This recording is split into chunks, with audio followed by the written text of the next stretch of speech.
In Exodus chapter 2, we read the story of the Israelites and how they were trapped in bondage to the Egyptians.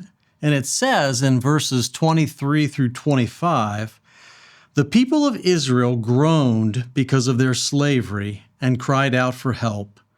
God heard their groaning, and God remembered his covenant."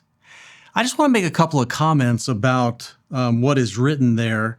It says that God heard their groaning. I want to make sure we don't mistakenly believe that there was a point where God heard their groaning, because previous to that point, he didn't know that they were in difficult circumstances. God was always aware of the challenges that the Israelites were facing in Egypt. And then secondly, it says that he remembered his covenant. And that too doesn't mean that there was a moment where he became unaware of the covenant, but simply that he overlaid the suffering with the covenant. He saw them both together.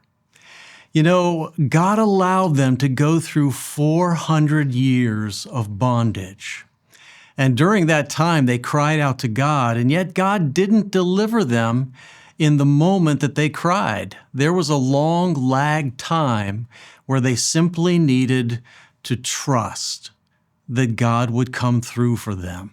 And you and I have to do the same thing in our own lives.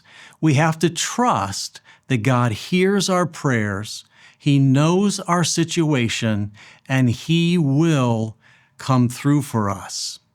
And trust is made up of faith and patience. And so I just want to encourage you today. You may be facing something that's very difficult, and you wonder, does God hear me? Does God really care? Does he know the anguish that I'm going through? He does.